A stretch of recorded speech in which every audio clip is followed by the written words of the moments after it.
นั่นแหละผู้ใดที่ถามหาบางคนก็ว่าเลิกกันแล้วบ่คือบ่ทันคือบ่ค่อยเห็นเนาะถามหาสบายดีพ่อแม่พี่น้องป้าลุง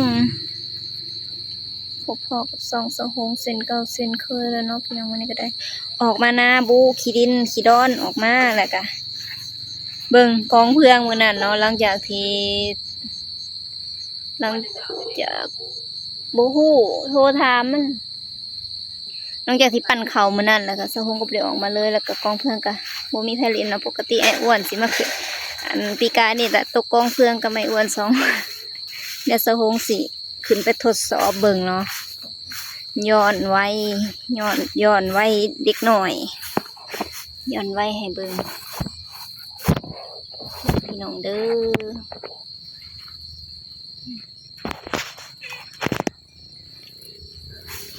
ถามว่าม่วนบ่มันก็ต้องม่วนเนาะดำโอ้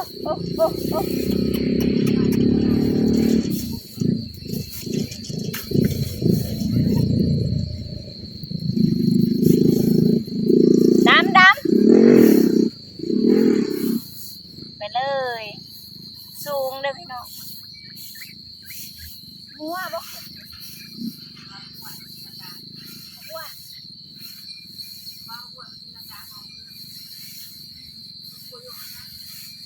นอนเนี่ยนะหอดบูเลย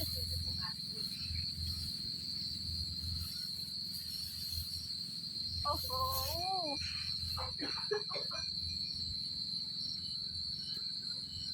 โอ้ยเบิ่งสิเอาขึ้นมาถ่ายอีก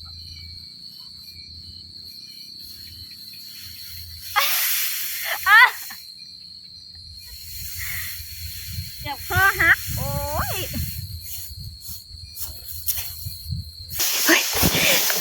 ดำอ๋อมาหอดแล้วพี่น้องเมื่อยโอ้จนเข่งพี่เนาะจนเข่งพี่น้องเอ้ยเมื่อยสูงแหงอีหลีจนเลยบันไดขึ้นมาความสูงนะเจ้าหงตกลงไปองหนึ่งนี่จนเจ็บเบิดงอนมันสูงนอนบรรทมก่อนเด้อโอ้ยนอนขาเท้าดำก็พี่น้อง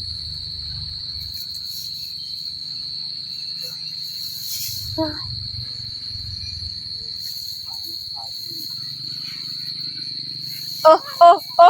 ดำ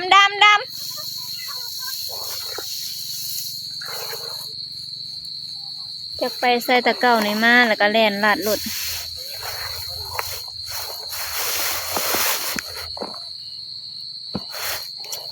จังหวะสะหงกับสิเมื่อเลย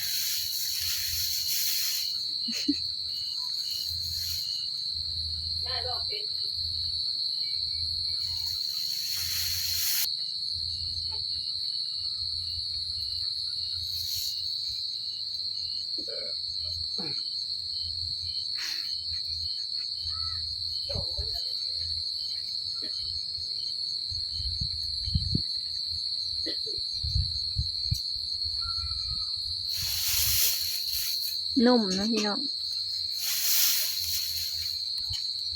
ของเพื่องกับนุ่มหูเสือขึ้นมานอนในนี่นะหูเสือว่าเป็นมวนตอนยังน้อยๆนะลิ้นแทลิ้นว่าตกกองเพื่องนะแคนแอกหน่อยหัวลมก็เริ่มออกแล้วเมื่อยตกลงไปบางเนินนี่นะจนปวดหัวตูบดเด้อพี่น้องสำหรับสีนี้สะฮงกับสีเว้าเรื่องขออนุญาตในทานอนเนาะสะฮงกับสีเว้าเรื่องที่ว่าไผกระทามหาเบาปามเนาะพี่น้องเนาะแล้วสะฮงก็ลงคลิปให้เบิ่งเลยเด้อหายไปซ้ายวะคือบ่เห็นหวีเห็นแววงะ เพิ่นเฮ็ดงานเนาะพี่น้องเนาะว้าวว้าวเพิ่นเฮ็ดงานแล้วก็บ่ค่อยได้ลงมื้อนี้แล้วเพิ่นไปไปเฮ็ดไปถ่ายเป็นเจ้าทรงเป็นเจ้าชายทันองค์ทันอ่อง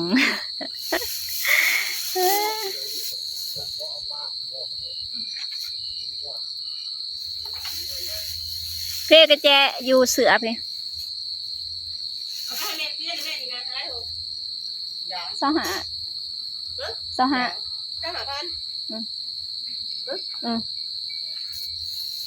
ถึงกับไปแต่งเป็นคนคนเกาหลีเนาะเป็นทันทรงทันทรายเจ้าทรายแล้วก็สะฮงนะกาพี่น้องเป็นส่งคลิปมาให้สะฮงแล้วสะฮงตัดต่อคลิปแล้วก็หัวไปนำจะเป็นตลกเนาะมันก็เป็นตะยักหัวอะไรพี่น้องเนาะอายเพิ่นก็แต่งอันนี้ก็2 เทื่อแล้วจากตอนที่เห็นเพิ่นแต่งนะเพิ่นแต่งสุดแบบประเทศข้าเจ้าหนะแบบเจ้าทรงเจ้าทรายนะท่านสีนาอามาตย์ โซ่อะไรยังโซ่แม่ข้าเจ้าเลี้ยวเบิ่งฮะแล้วข้าเจ้าหัวแม่ เพราะเราเอียงดำๆก็สิว่าแหละข้าเจ้าหัวสะฮงข้าเจ้าขี่รถไกลผู้สาวน้อย2 คนหัวควันสะฮงนั่งเลี้ยวมาพอเห็นนั่งอยู่ในกองเพื่อง อะไรพี่น้องเว้าเรื่องไอ้ปามเพิ่นบ่ทันได้จบเนาะเว้าจะว่าหัวใจแล้วก็บอกไปเลยแหละผู้ใดที่ถามหาเนาะผู้ใดที่ถามหาก็ลงคลิปให้เลยเด้อเข้าไปเบิ่งได้เลยดนสิได้สิได้เห็นกันดนสิได้พอกันเนาะเพิ่นก็บ่ค่อยมีเวลาอะไรพี่น้องกับงานหลายช่วงนี้ก็วันเสาร์ก็เฮ็ดงานได้พักได้หยุดแต่วันอาทิตย์เนาะแล้วก็บ่ค่อยได้ไปไสดอกเพิ่นก็ไปกินข้าวน้ำมูน้ำคู่กับบ่ได้ถ่ายดอกพี่น้องสมมติว่าเป็นวันอาทิตย์คือมื้อนี้นะเพิ่นก็ออกไปกินข้าวน้ำอ้ายหักเพิ่นน้ำหมูน้ำเสียวเพิ่นที่ว่าออกกล่องน้ำดูหันแลเนาะไอบอมเนาะพี่น้องเนาะแล้วก็มีน้องมาใหม่อีกมีเบารุ่นน้องเนาะเป็นคนไทยคือกันนั่นแหละบอลเพิ่นอยู่นะสีเพิ่นก็เลยมีหมู่เนาะเพิ่นก็เลยมีหมู่เลาะมีหมู่เที่ยวปกติก็ขันวันเสาร์วันอาทิตย์ก็มีแต่ออกไปฝุ่นไปกินข้าวกินยังอยู่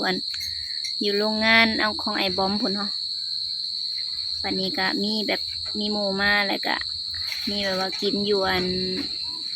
อยู่ห้องแน่อยู่อีหยังแน่ประมาณนี้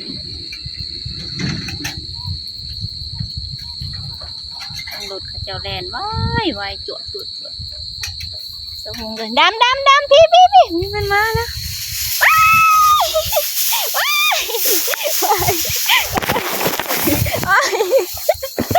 นี่อาทูบะลุงโอ้เก่งเด้อขึ้นมาได้เสยมันขึ้นมาเองแม่แลนดุยขึ้นมาแต่ใช้ว้ายเกือบสมอเลียปากอ่ะมาแต่ใช้เมื่อยบอกโอ้หายใจหูผาบเลยโอ้มาแล้วพี่น้องเลยผมจังมาแต่ใส่ปกติเห็นนี่แล่นฮะมึนมันนั่นแหละผู้ใดที่ถามหาบางคนก็ว่าเลิกกันแล้วบ่คือบ่ทันคือบ่ค่อยเห็นเนาะถามหาแบบห่างหายไปเลยห่างหายแบบดุนแหงเพิ่นก็บ่ค่อยไม่มีเวลาพี่น้องแล้วก็มื้อนี้ก็เลยว่าออกไปเที่ยวก็เลยได้โอกาสถ่ายรีวิวประเทศเกาหลีให้เบิ่งเนาะ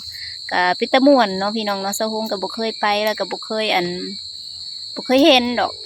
เห็นอายเพิ่นถ่ายมาให้เบิ่งว้างามเอาแท้เอาว่าเนาะประเทศเขาเจ้าว้ายปิ่นดากใส่บัดเนี่ยงามแท้งามว่าสะฮงนะป้าแต่สะอ่อนวิวก็งามเนาะมีภูมีผามีเบิดสุอย่างสุแนวธรรมชาติก็มีแต่บ้านเฮานี่ธรรมชาติก็คือป่าบ่ได้ ป่าแบบป่าล้วนๆบ่ได้จัดทรงจัดสรรเลยอันนั้นคือเขาเจ้าแบบจัดให้มันงามเนาะจัดให้มันงามอย่างดีมันก็เลยงามเป็นแหล่งท่องเที่ยวเป็นหม่องท่องเที่ยวเนาะอยู่บ้านเฮานี่มีแต่ ป่าแต่ดง ธรรมศาสตร์คือกันแต่ธรรมศาสตร์แห่งอลีตัวนี้นะสิเมื่อป้าเลยได้พี่น้องสาวหงตัดคลิปไปแล้วก็หัวพี่น้องเลยหัวควันมันหัวควันนั่นอายเพิ่นเนาะมันเป็นตะหัวอลีบางคนถ่าย FC ได้เบิ่งก็อันบ่ฮู้ว่าสิเป็นตาอยากหัวคือสาวหงบ่เนาะ ก็คือสิอยากหัวคือกันนั่นแหละเนาะคันอยู่นะก็อยู่กดเมื่อก่อน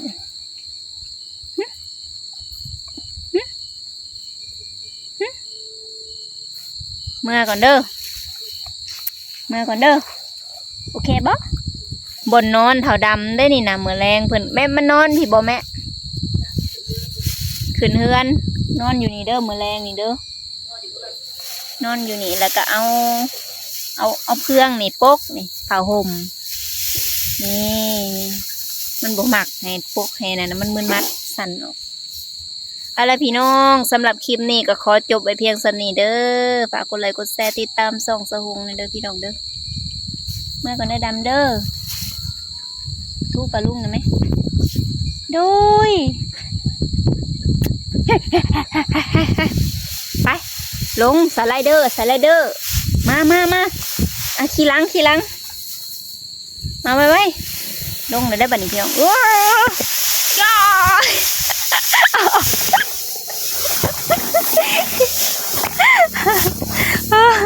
ขาสีบางงานโอ้ตายละโอ้ลมมาเลยตำสิคันคายเมื่ออาบน้ำก่อนพี่น้องเอ้ยมวนคักปัญญัง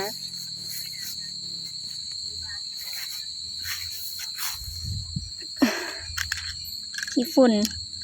ทั้งขี้ฝุ่นขี้ฟอยสะหงกะเอาเครื่องมาให้ลูกค้าพี่น้องเที่ยวมาบ้านคู่มือผู้หนึ่งสั่งอันหนึ่งผู้หนึ่งสั่งอันหนึ่งบูธแต่ผู้สั่งก็เลยได้มาบ้านแต่ละเทือนก็อีลุงพุ่งผัวย้อนเต็มทั้งเขารถทั้งเต็มกระตาสิเมื่อละได้เอาไปแล้ว